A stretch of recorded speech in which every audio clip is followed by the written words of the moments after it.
to everyone. I am Jiboy Joaquin Gasupang and I am from STEM 11-17. So for today, I will be showing you how to compute the ordinary and exact interest using actual and approximate time. So, bago tayo magsimula, alamin muna natin yung difference ng ordinary and exact interest. So, ang pinagkaiba lang naman nila is si ordinary interest ay naka-base siya sa 360 days, while si exact interest naman ay naka-base siya sa 365 days in a year. Pero ang pinagkapareha lang naman nila ay ang kanilang formula na dinerive lang sa pag-compute ng simple interest, which is the I is equals to P times R times T. Pero ang formula ng T natin is sa ordinary interest ay days over 360. Then sa exact interest naman ay days over 365. Ano ba ilalagay natin sa days na yan? Ang i-input natin dyan ay it's either the approximate or the actual time. So now na natakil na natin yung difference nila, let us proceed with our first example. So for our example, on March 14, 2022, Cassandra went to the Philippine National Bank and took out a 30,200 pesos loan with an interest rate of 8.2% and is due on August 16, 2022. So, compute the ordinary and exact interest using actual and approximate time.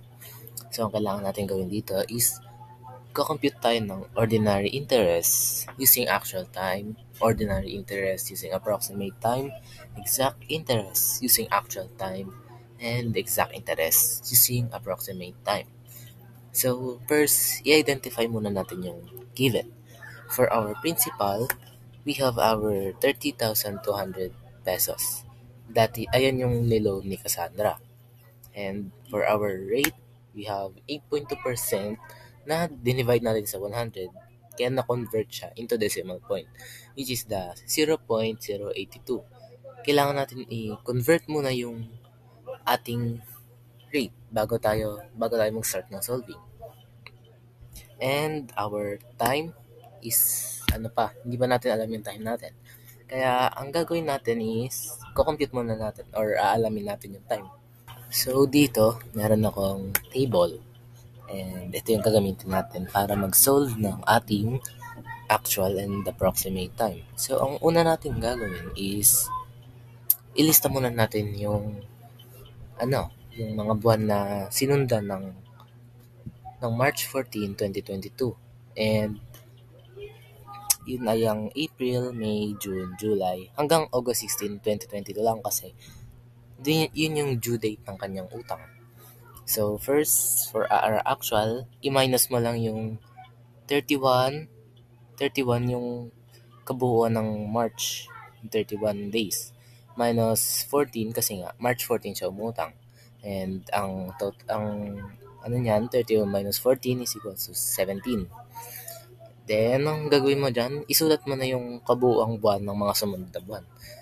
And ito, for April, we have our 30 days. For May, we have our 31 days. For June, 30 days. July, 31.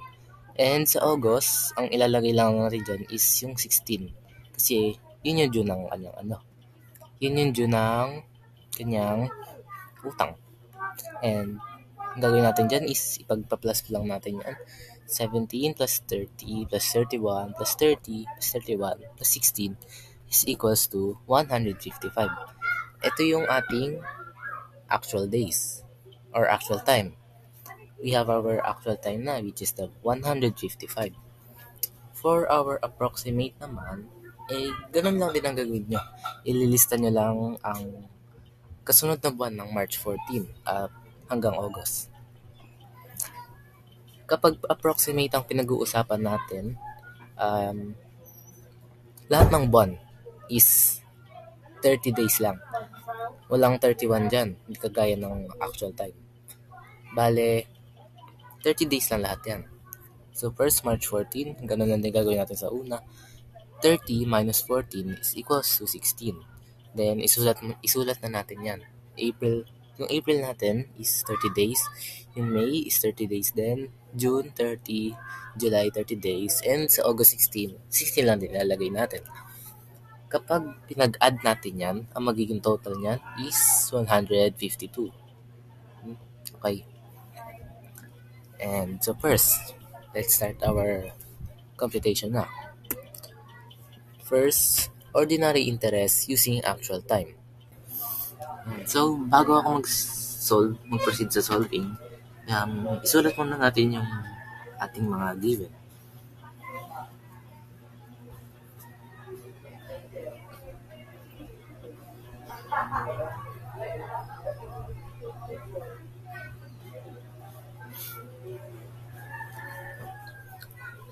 Ayan, nasulat na natin ang given. We have our P is equals to 30,200. R is 8.2% na kinonvert na natin sa decimal point, 0.082. And yung time natin is 155 days since ang gamit natin ay ang hinahanap ay actual time. Yan. Ang next nating isulat ay ang solution. Ganun pa rin ang solution, I is equals to ERT. Yan. Ang gagawin na natin dyan is ipapalitan na natin yung ERT with its corresponding values. Okay, so P is our 30,200. R is our 0.082 and our time 155 divided by 360 since ordinary interest ang hinahanap. Kaya 360 ang gamit. Okay. Then i-calculate na natin ito using our calculator. Ay, hindi pala bukas. Ito. Yan. Ang gagawin na natin dyan is ito-type lang natin yan. Wala na tayo ibang gagawin. Okay, type natin 30,200 times 0.082 times 155 divided by 360 is equals to 1,066.22. So, since katabi niya, ang katabi ng 22 is 7, i-round off natin yan. Kaya ang sagot natin is magiging 1,066.23 pesos. Nag-blurred. Yan. So, ayan ang ating ordinary interest using actual time. Yan.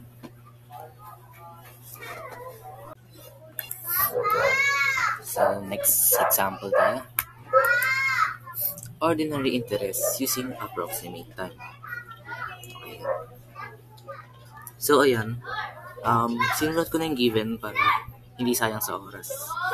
Yan. We have our P is equals to 30,200.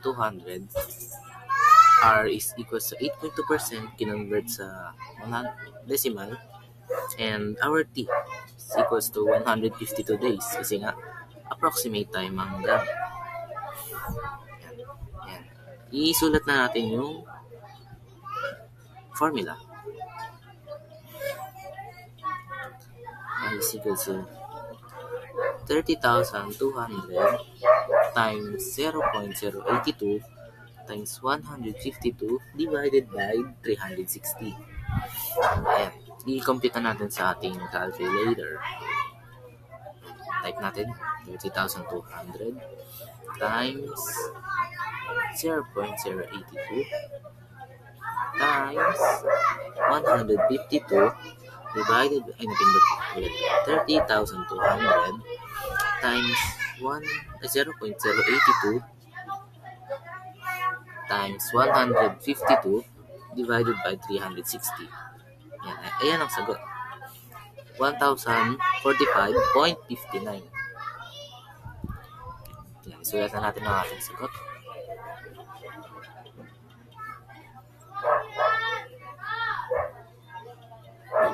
$1,045.59 pesos.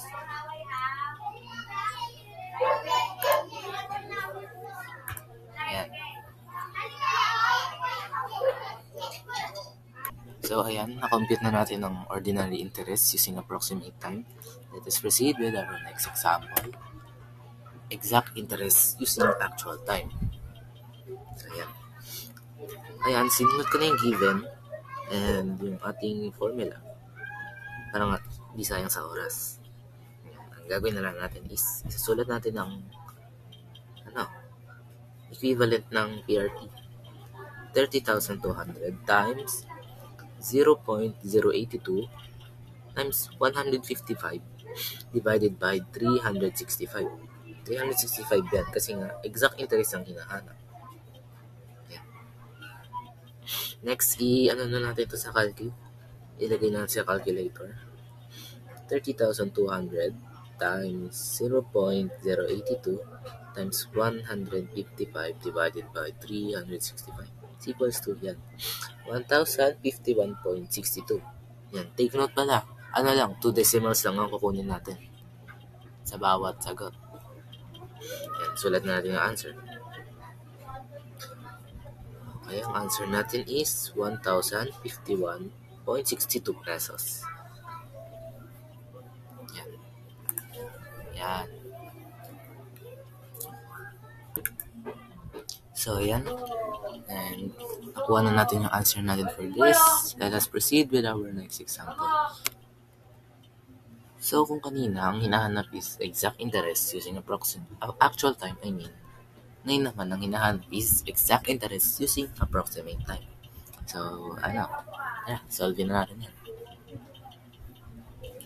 So, ayan, ganun pa rin, sinulat ko na agad yung ating given, pati na rin ang formula. And ang gawin na lang natin talaga is isulat yung equivalent ng BRT.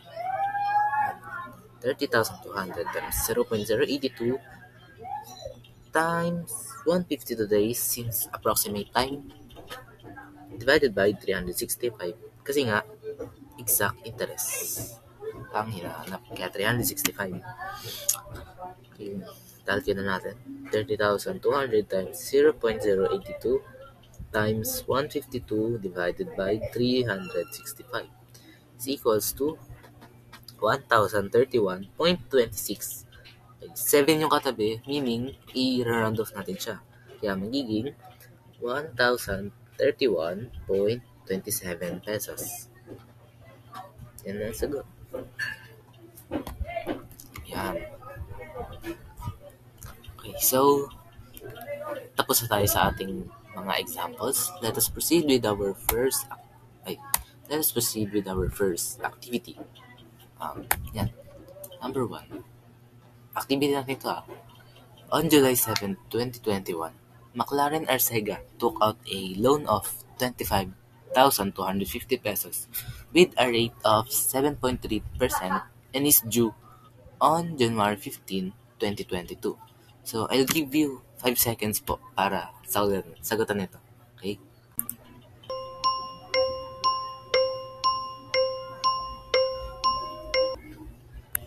Okay, so time's up. Siguro naman nasagutan niya lang. Kahit 5 seconds lang. Okay. So first, ang gawin natin ay i-determine muna natin yung ating given. So for our principal, we have 25,250. Ayun yung inutang ni McLaren. And for our rate, 7.3% na dinivide natin sa 100. Kaya na-convert siya into decimal, which is the 0.073. And for our time is still unknown pa rin. Kaya ang gawin ulit natin is ililista natin ng mga buwan through table, diba? Kagaya na ginawa natin yung una. So ayan, ito yung table natin. So yung ginawa natin is sa July, nilista natin ng kasunod na buwan nito hanggang January 15, which is the due ng kanyang utang. Okay, so in getting the actual so ayan,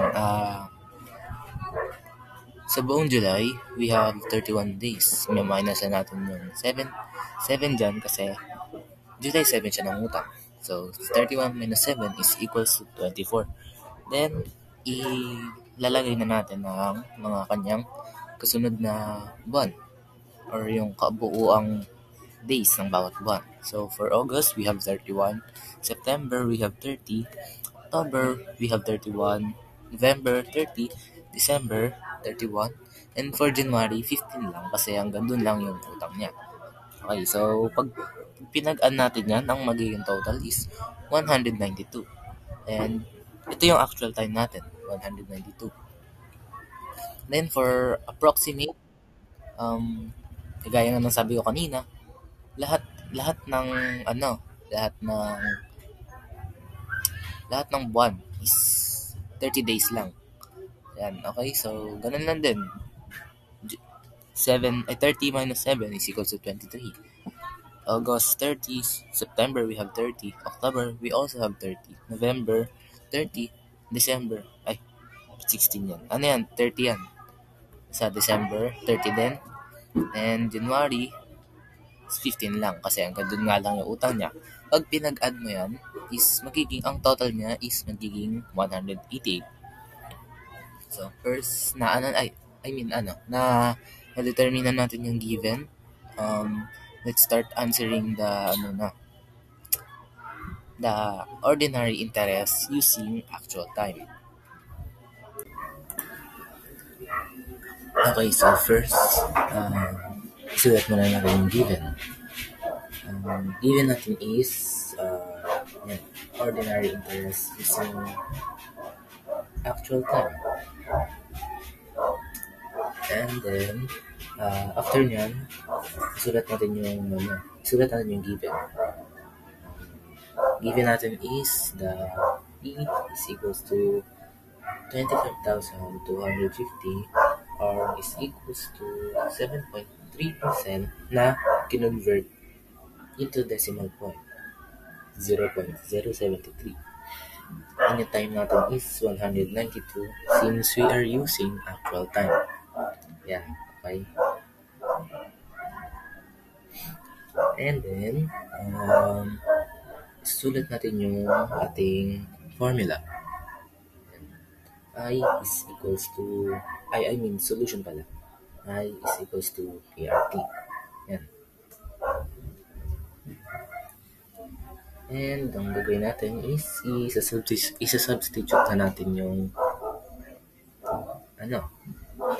value ng PRT, which is the 25,250 times 0.073 times 192 over 360.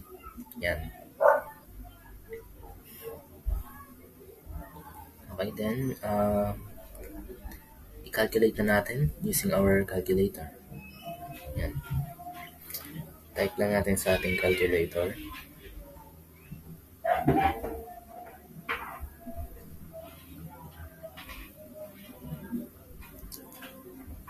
Mali.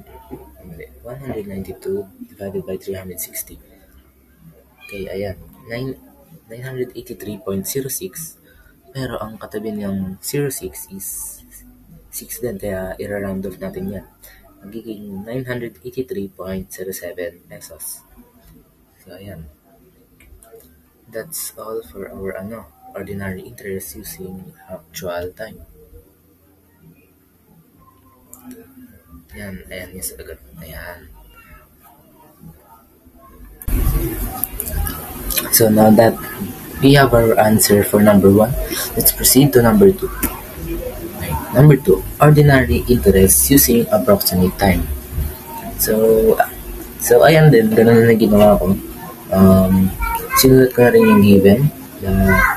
P is equal to 25,250. R is equal to 7.3, convert sa decimal, 7.073. And our time, which is the 188 days, kasi nga, approximate time ang gamit natin. So, ayan, sulit ko lang yung formula. Then, i-substitute na natin ang kanyang value, 25,250, 0.073, 188 days divided by 360. So, ayan. And ang ating solution. Then, the next thing we are gonna do is kakalculate na natin to sa ating calculator. Yan.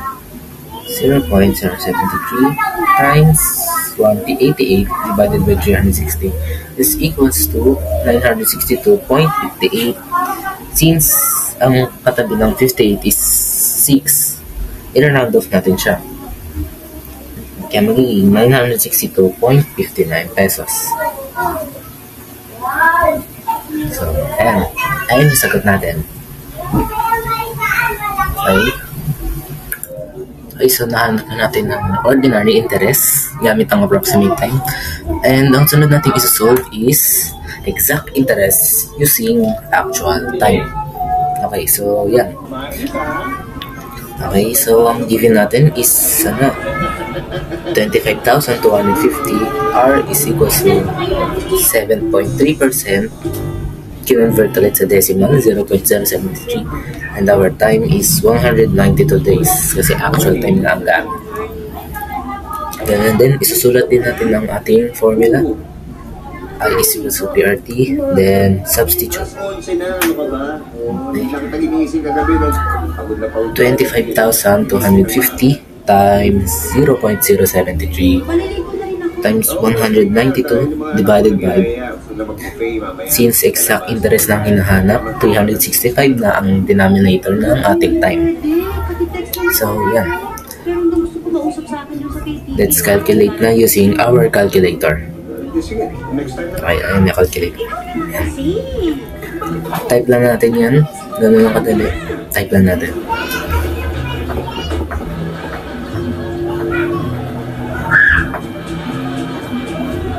Okay, yan. Divided by 365. Then, ang answer natin is 969.6. So, hindi na natin isama yung 0.6 dyan. Ang gagawin na lang natin is i-round off na lang natin. Kaya ang magiging answer natin is 970 pesos. So, ayan. So, nakuha na natin yung ating exact interest using actual time. Let's proceed to our last example. Exact interest using approximate time. So, ganyan din ulit. Sinulat ko na rin yung given para mabilis na, diba? So, yan. Given P is equals to 25,250, R is equals to 0.073, time is equals to 188 days kasi nga, approximate time ang gamit. Ang formula ulit natin is I is equals to PRT. So, yan. I-substitute na.